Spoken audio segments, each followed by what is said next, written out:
नमस्ते दोस्तों, मैं डॉक्टर धीरज भत्ते, हिंदी विभाग प्रमुख, संजीवनी महाविद्यालय चापोली।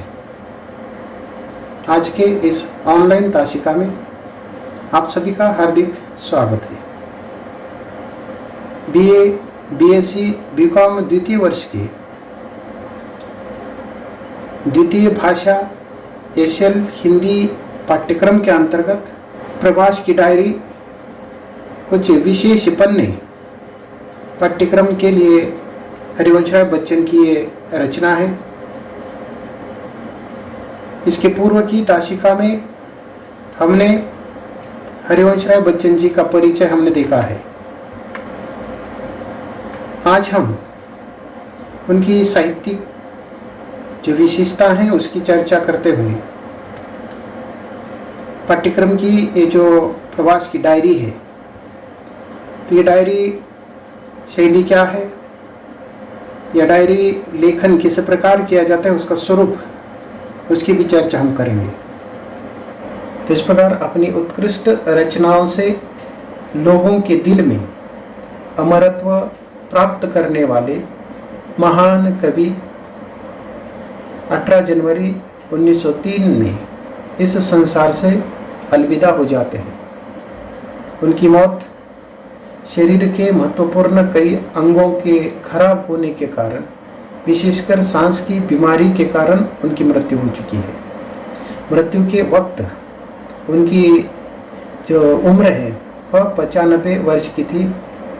इस प्रकार एक लंबी जो उम्र है वह हरिवंश राय बच्चन जी को मिली है और उनके समग्र साहित्य की कुछ महत्वपूर्ण जो विशेषता हैं, उन विशेषताओं की चर्चा आगे करते हैं। हरिवंश राय बच्चन प्रखर बुद्धिवादी कवि थे। विषय और शैली की दृष्टि से, अर्थात एक ही विशेषता के अंतर्गत उनके समग्र साहित्य को, विशेषकर कविता साहित्य को हम व्यक्त कर सकते हैं कि विषय और शैली की दृष्टि से स्वाभाविकता बच्चन की कविताओं की विशेषता रही है। तो ये जो स्वाभाविकता है यही उनकी कविता की महत्वपूर्ण विशेषता रही है। उनकी कविताओं में रोमानियत और कसक है। उसके साथ ही उनकी कविता के अंतर्गत गेयता, सहजता, सरलता, ये इनके काव्य संग्रहों की अंतर्गत महत्वपूर्ण ऐसी विशेषताएं रही है। बच्चन जी ने सन 1935 से लेकर 1940 के बीच जो व्यापक जो निराशा है या निराशा का ये जो दौर है, उस दौर के अंतर्गत लिखी हुई कविता में उन्होंने मध्यम वर्ग के जो विक्षुब्ध और वेदनाग्रस्त मन को वाणी देने का महत्वपूर्ण काम किया है। अर्थात ये जो कालखंड है 1935 से लेकर 1940, ये कालखंड उनके जीवन में निराशा का कालखंड रहा है, क्योंकि 1936 में उनकी जो पहली पत्नी श्यामा है उसकी मृत्यु टीबी की बीमारी के कारण हो जाती है। तो वहाँ से लेकर 1940 तक ये जो कालखंड है वह उनके जीवन का निराशावादी कालखंड रहा है। और इस कालखंड के अंतर्गत उन्होंने जो रचनाएं लिखी है उसके अंतर्गत उन्होंने मध्यम वर्ग का जो विक्षुब्ध और वेदनाग्रस्त जो मन है उसको वाणी देने का प्रयास उन्होंने किया है। उसके बाद 1941 में उन्होंने तेजी बच्चन के साथ विवाह किया और उसके बाद उनका जो साहित्य है, नीड़ का निर्माण फिर, तो इस प्रकार की एक नई जो सोच है, एक नया जो प्रवाह है उनके कविता के माध्यम से देखने को मिलता है। एक नया जोश, नया उत्साह 1940 के बाद की कविता के माध्यम से देखने को मिलता है। इस प्रकार उनकी समग्र जो कविता है उसके अंतर्गत सहजता और संवेदनशीलता एक महत्वपूर्ण जो ये गुण है उनके कविता के अंतर्गत रहा है। यह जो सहजता और सरल जो संवेदना के जो कवि है उनकी अनुभूति सत्यता के कारण उनके कविता में उपलब्ध होती हुई दिखाई देती है। बच्चन जी ने बड़े साहस और सच्चाई के साथ सीधी सादी सरल भाषा शैली के अंतर्गत अपनी सहज कल्पनाशीलता और जो जीवंत बिंबों को सजाकर सवार कर उन्होंने कई सारे अनूठे गीत हिंदी भाषा को दिए हैं या हिंदी को दिए हैं। तो इस प्रकार कविता के साथ साथ उन्होंने ऐसे कई अनूठे जो गीत है उन्होंने लिखे हैं।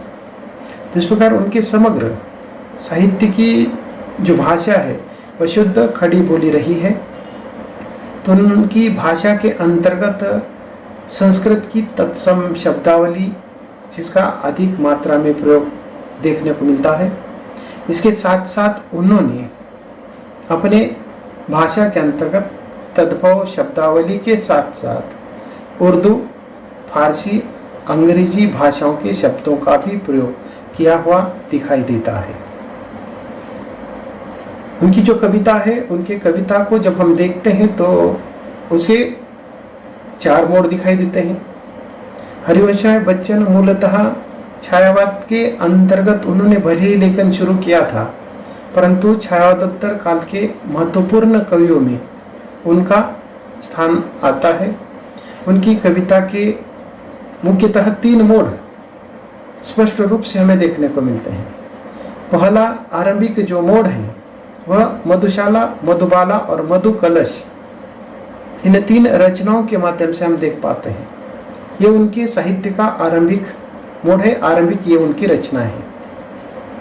3 संग्रहों में वे हाला, प्याला, सुराही, मदिरालय तो इस प्रकार के शब्दों का प्रयोग करते हैं और इन शब्दों के माध्यम से वह मनुष्य जीवन की क्षणभंगुरता की बड़ी ही सुंदर ढंग से व्याख्या करते हैं। धर्म, जाति, संप्रदाय आदि से संकुचित दायरे से ऊपर उठकर वे मनुष्य की पहचान सिद्ध करने का प्रयास करते हैं। तो इस प्रकार मधुशाला, मधुबाला और मधु कलश ये उनके चर्चित ऐसे आरंभिक कालखंड के 3 काव्य संग्रह रहे हैं और इन रचनाओं के माध्यम से उन्होंने जो नए नए शब्दों का प्रयोग किया जिसके अंतर्गत हाला, प्याला, सुराही, मदिरालय हैं, तो इसके ही कारण हिंदी साहित्य में छायावाद के बाद एक नई जो धारा है हालावाद के नाम से, जिसका निर्माण हरिवंश राय बच्चन ने किया है, जिसके कारण हिंदी साहित्य में एक महत्वपूर्ण जो नाम है हरिवंश राय बच्चन का हो चुका है। तो इस प्रकार ये उनके साहित्य का ये पहला मोड़ है, आरंभिक कालखंड की रचनाएं जिसके अंतर्गत चर्चित ऐसे जो 3 काव्य संग्रह मधुशाला, मधुबाला और मधु कलश प्रकाशित हो चुके हैं। इन कविताओं के अंतर्गत मनुष्य जीवन की क्षणभंगुरता का बड़ा ही सुंदर वर्णन या उसकी बहुत ही सुंदर ढंग से व्याख्या करने का प्रयास किया है। धर्म, जाति, संप्रदाय आदि से संकुचित दायरे में ऊपर उठकर मनुष्य की जो पहचान है सिद्ध करने का प्रयास उन्होंने अपने आरंभिक काव्य रचनाओं के माध्यम से किया है। पहली पत्नी की मृत्यु के बाद वे बेहद निराश हो जाते हैं।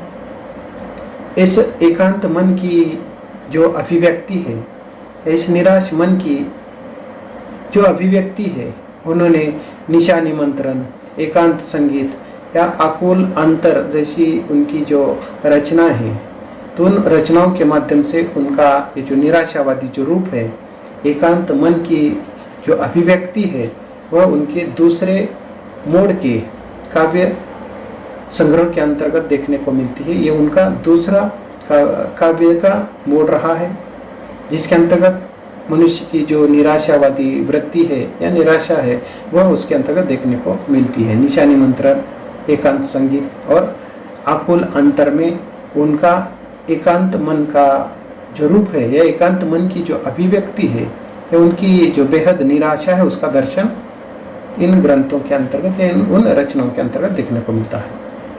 उसके बाद सतरंगिनी है, मिलन यामिनी और प्रणय पत्रिका जैसे ये जो 3 काव्य संग्रह हैं, हरिवंश राय बच्चन के साहित्य का ये तीसरा मोड़ हम कह सकते हैं। और उस समय उनका जो दूसरा विवाह है तेजी बच्चन के साथ हुआ था। तो इस प्रकार ये उनके दूसरे विवाह के बाद की उनकी जो कविता है, जिसके अंदर सतरंगिनी है, मिलनयामिनी, प्रणय पत्रिका, ये एक अलग प्रकार का जो मोड है यहाँ देखने को मिलता है। उसके बाद अपने जीवन का जो उत्तरार्ध है, तो उसके अंतर्गत उन्होंने लिखी हुई जो रचना है उसमें बुद्ध और नाचगर, आरती और अंगारे, ये उनके परवर्ती काल की रचना है। तो इस प्रकार जीवन के उत्तरार्ध में उन्होंने बहुत ही उत्कृष्ट ऐसी रचनाएं लिखी है। काव्य के अंतर्गत बुद्ध और नाचगर, आरती और अंगारे जैसी रचनाओं की निर्मित की है। तो अपने जीवन के उत्तरार्ध में ही अपनी जो आत्मकथा है उसके जो 4 खंडों में उसको विभाजित करते हुए उन्होंने लिखा है, जिसके अंतर्गत जिसकी चर्चा हमने इसके पहले भी की है। क्या भूलूं क्या याद करूं, नीड का निर्माण फिर, उसके बाद बसेरे से दूर और 10 द्वार से सोपान तक, ये उनके आत्मकथा के 4 खंड हैं, 4 भाग हैं। डॉक्टर हरिवंश राय बच्चन मूलतः हलावती कवि के रूप में जाने जाते हैं। एक और हलावती कवि के रूप में उन्होंने उत्कृष्ट ऐसी रचनाएं लिखी है, तो दूसरी और श्रेष्ठ ऐसे आत्मकथाकार के रूप में भी उन्होंने ख्याति प्राप्त की है। उनकी प्रथम पत्नी श्यामा के असामयिक मृत्यु के बाद उन्होंने, जिसकी चर्चा भी हमने की थी, निशा निमंत्रण है, आकुलांतर या व्याकुल विश्व है, एकांत संगीत जैसी रचनाएं लिखी है। इन रचनाओं का साहित्यिक क्षेत्र में उनको गौरव भी प्राप्त हुआ है। उसके साथ साथ आरंभिक कालखंड की जो रचना है उसका भी उल्लेख हमने किया था। मधुशाला, मधुबाला, मधुकलश जैसी जो श्रेष्ठ या उत्कृष्ट ऐसी जो कृतियां हैं उसका सृजन उन्होंने किया है। तो इस प्रकार एक प्रख्यात लोकप्रिय कवि हरिवंश राय बच्चन जी की जो आत्मकथा है हिंदी साहित्य की, वह कालजयी कृति कही जाती है। उसके जो 4 खंड है उसका उल्लेख अभी हमने किया था। पुनः एक बार, क्या भूलूं क्या याद करूं, नीड का निर्माण फिर, बसेरे से दूर और 10 द्वार से सोपान तक। तो इस प्रकार उस आत्मकथा को उन्होंने 4 भागों में विभाजित किया है।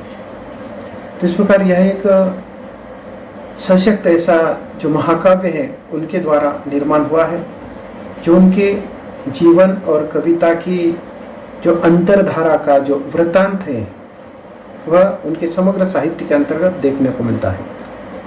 तो इस प्रकार लेखक ने अपने जीवन की जो पुस्तक है, अपने जीवन का जो अनुभव है या समग्र जीवन की जो यात्रा है, उसको उन्होंने इस आत्मकथा के माध्यम से पाठकों के सामने खुलकर रखने का काम किया है। तो इस प्रकार उनके आत्मकथा के जो 4 खंड हैं, तो 4 खंडों में अपने बारे में सब कुछ इतना बेबाकी साहस और सद्भावना के साथ वह पाठकों के सामने व्यक्त करते हैं।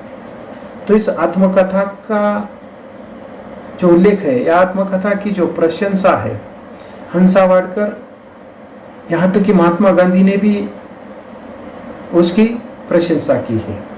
तो ये जो 4 खंड है, इन 4 खंडों में केवल बच्चन जी का परिवार ही उसके अंतर्गत व्यक्तित्व या चर्चित नहीं हुआ है, या इन 4 खंडों में केवल बच्चन जी का परिवार और वो उनका जो व्यक्तित्व है उसको ही उन्होंने उसके अंतर्गत व्यक्त नहीं किया है। तो उसके साथ साथ उन्होंने अपने समय का जो काल है, अपने समय का जो क्षेत्र है, उस क्षेत्र का जीवंत रूप उभारने का जो प्रयास है उन्होंने उस आत्मकथा के माध्यम से व्यक्त किया है। इसलिए उनकी जो आत्मकथा है वह आदर्श कही जा सकती है।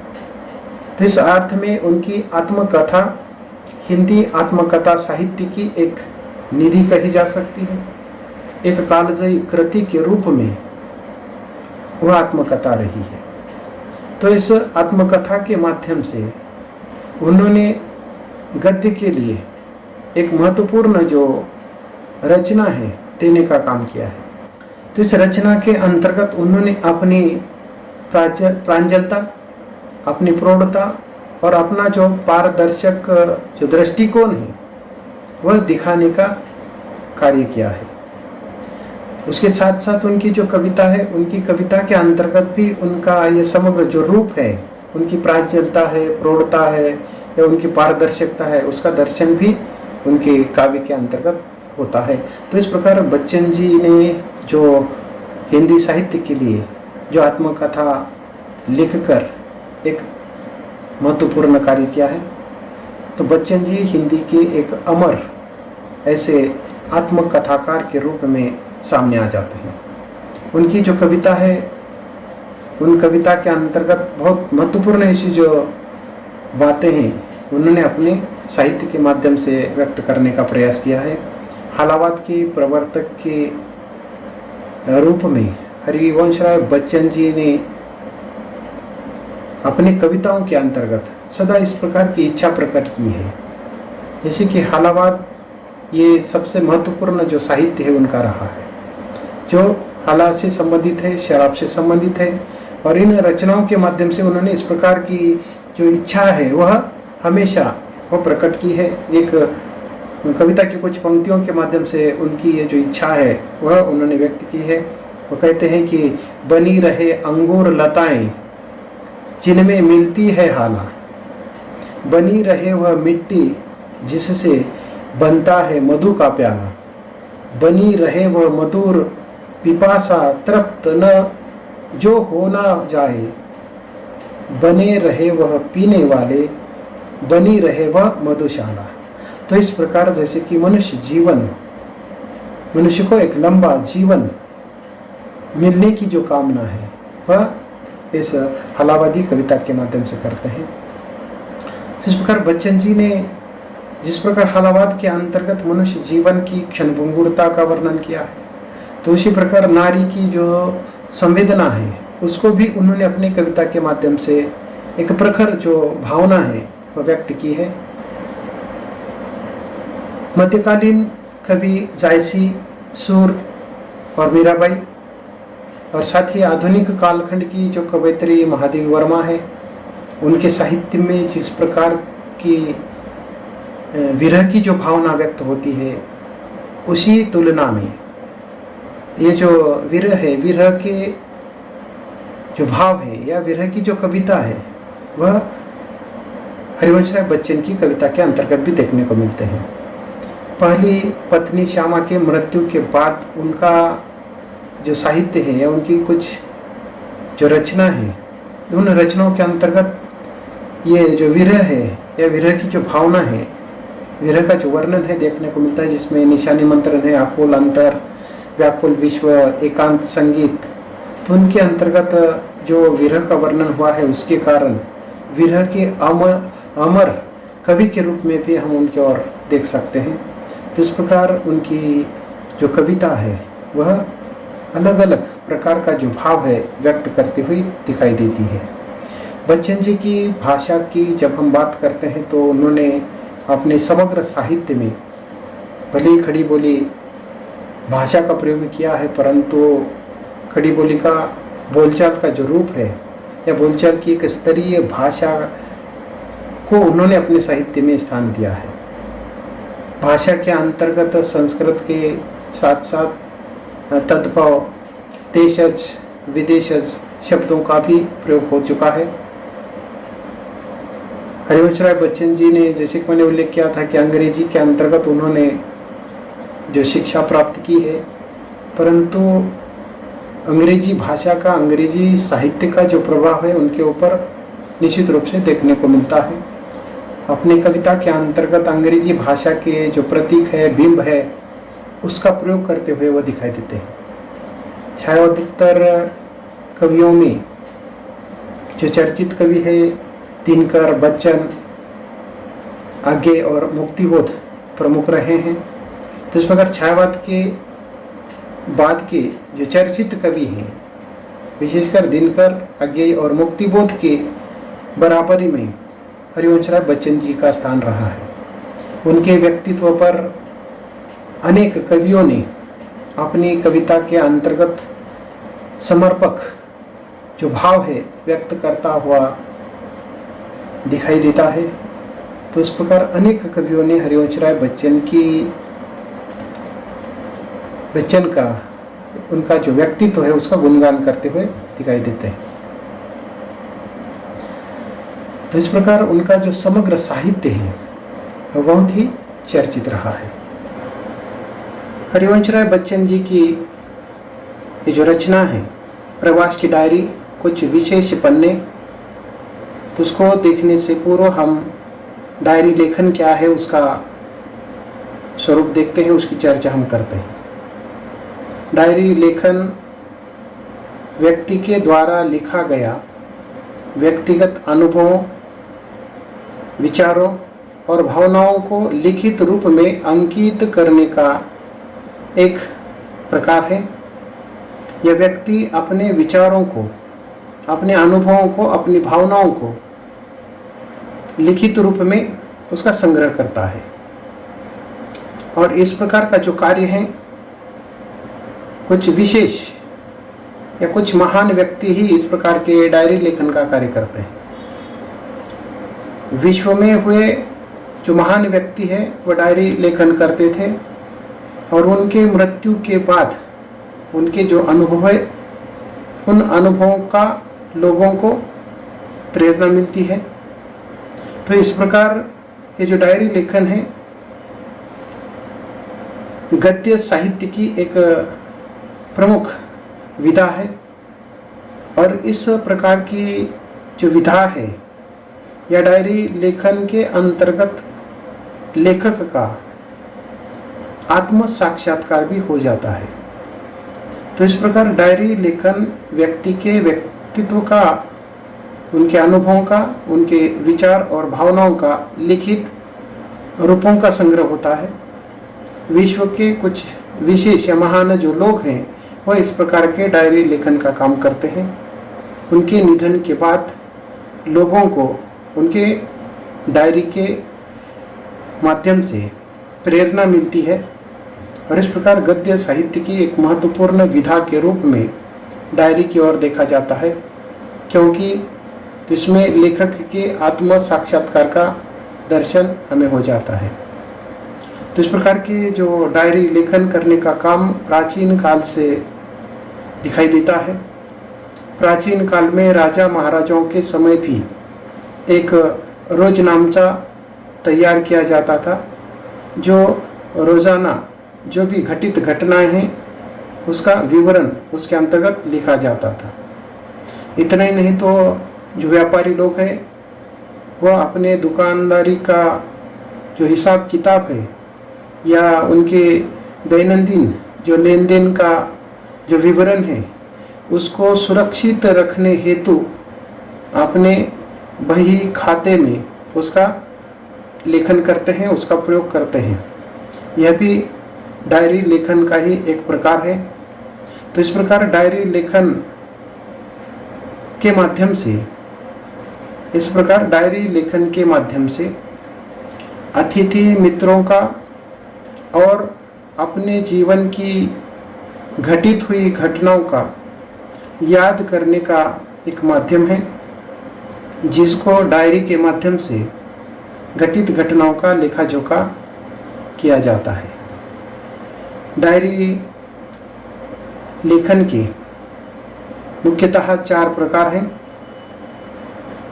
जिसके अंतर्गत पहला जो प्रकार है व्यक्तिगत डायरी, दूसरा वास्तविक डायरी, तीसरा काल्पनिक डायरी और चौथा साहित्यिक डायरी है। तो इस प्रकार ये जो 4 प्रकार से डायरी का लेखन किया जाता है। व्यक्तिगत डायरी के अंतर्गत व्यक्ति के व्यक्तित्व का, उनके अनुभवों का, विचार भावनाओं का उल्लेख होता है या लेखन होता है। वास्तविक डायरी के अंतर्गत लेखक के वास्तविक जीवन का वर्णन होता है, उनके जीवन में घटित घटनाओं का वास्तविक दर्शन उसके अंतर्गत होता है।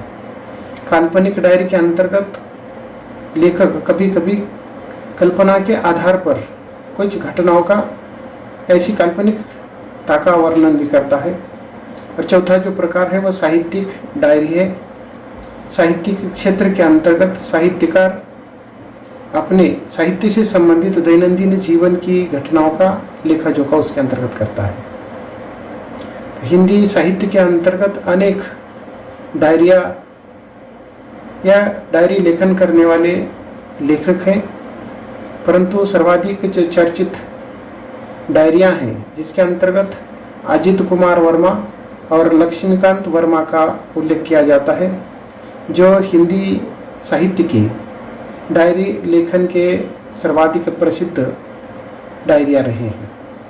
डायरी लेखन एक ऐसी विधा है जिसमें रिपोर्टाज, यात्रा वृत्तांत, रेखाचित्र, संस्मरण, आत्मकथा जैसी कई विधाओं के जो लक्षण हैं हमें डायरी शैली के अंतर्गत देखने को मिलते हैं।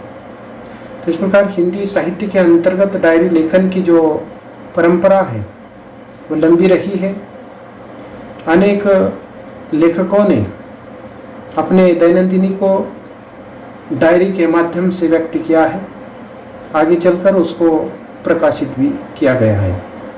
तो ऐसे कुछ चर्चित जो हिंदी साहित्य के अंतर्गत डायरी लेखन करने वाले डायरियां हैं, तो उनके कुछ प्रमुख नामों का भी उल्लेख हम यहाँ करते हैं, जिसके अंतर्गत श्री राम शर्मा द्वारा लिखी गई जो डायरी है वह सेवाग्राम की डायरी। उसके बाद घनश्याम दास बिड़ला के द्वारा लिखी गई डायरी के पन्ने, धीरेन्द्र वर्मा के द्वारा मेरी कालजयी डायरी, सुंदरलाल त्रिपाठी द्वारा लिखी गई दैनंदिनी, सियाराम शरण गुप्त द्वारा लिखी गई जो डायरी है उसका नाम दैनिकी है। उपेंद्रनाथ अश्क ने ज़्यादा अपनी कम पराई, तो इसमें डायरी लिखी है। हरिवंश राय बच्चन जिनकी ये जो रचना है उसको हमें देखना है, तो हरिवंश राय बच्चन ने प्रवासी की डायरी उसके अंतर्गत अपना अनुभव लिखा है। रामधारी सिंह दिनकर जी ने दिनकर की डायरी नाम से लेखन किया है। उसके साथ ही रघुवीर सहाय ने दिल्ली मेरा परदेश, राजेश अवस्थी की जो डायरी है वह सैलानी की डायरी, उसके बाद मुक्तिबोध की एक साहित्यिक डायरी, उसके बाद अजित कुमार जिसका उल्लेख हमने अभी किया था अंकित होने दो, ये उनकी चर्चित ऐसी डायरी है। हिंदी के क्षेत्र में ऐसे बहुत सारे नामों का उल्लेख किया जा सकता है, जिसके अंतर्गत मोहन राकेश है, मोहन राकेश की डायरी, रविंद्र कालिया स्मृतियों की जन्मपत्री, उसके बाद जमनालाल बजाज द्वारा लिखी गई जो डायरी है जमनालाल बजाज की डायरी से प्रकाशित हुई है। कांता कुमार की एक मुख्यमंत्री की डायरी नाम से प्रकाशित है। जयप्रकाश द्वारा लिखी गई मेरी जेल डायरी, चंद्रशेखर द्वारा मेरी जेल डायरी, उसके बाद सीताराम केसरिया की जो रचना है डायरी वह एक कार्यकर्ता की डायरी जो 2 भागों में प्रकाशित है। रामेश्वर टांटिया का क्या खोया क्या पाया, ये उनकी डायरी है। कमलेश्वर की जो डायरी है वह देश देशांतर नाम से प्रकाशित है। उसके बाद मलजे की डायरी के नाम से, उसके बाद बिटन टंडा की आपातकाल की डायरी। तो इस प्रकार के कई नामों का उल्लेख हम कर सकते हैं। तो इस प्रकार मैंने कुछ प्रमुख हिंदी के चर्चित जो डायरियां हैं उनके नामों का उल्लेख किया है। तो इस प्रकार डायरी एक महत्वपूर्ण साहित्य लेखन की एक शैली है, जिसके अंतर्गत लेखक अपने द्वारा लिखी गई अपने ही व्यक्तिगत अनुभवों को, अपने विचारों को, अपने भावनाओं को लिखित रूप में अंकित करके उसका संग्रह करता है। और जैसे कि मैंने कहा कि विश्व में जो महान व्यक्ति है वह इस प्रकार का कार्य करते हैं। उनके मृत्यु के पश्चात उन्होंने अपने डायरी में लिखे हुए उनके जो अनुभव है, उनके विचार, उनकी भावनाएं जो लोगों को प्रेरणा देने का काम करती है। इतना ही नहीं तो ऐसे जो डायरियां हैं उनके मृत्यु के बाद उस डायरी के आधार पर कुछ लोग उनकी जीवनियाँ भी लिखते हैं। तो इस प्रकार डायरी गद्य साहित्य की एक महत्वपूर्ण शैली है और उसके जो 4 प्रकार हैं जिसकी चर्चा भी हमने की है। और ये प्राचीन महाराजाओं से ये जो परंपरा है चलती आई है। और डायरी लेखन के अंतर्गत गद्य साहित्य की जो कई विधाएं हैं जिसके अंतर्गत रिपोर्टास है, यात्रा वृत्तांत, रेखा चित्र, संस्मरण, आत्मकथा जैसी कई शैलियों के जो लक्षण है, विशेषताएं हैं, हमें देखने को मिलते हैं। तो इस प्रकार उनके व्यक्तित्व और कृतित्व को देखने के बाद अगली ताशिका में हम उनकी ये जो रचना डायरी शैली में लिखी हुई रचना है, प्रवास की डायरी, कुछ विशेष पन्ने, तो इस रचना को देखते हैं। आज के लिए बस इतना ही, हम यहाँ रुकते हैं। धन्यवाद।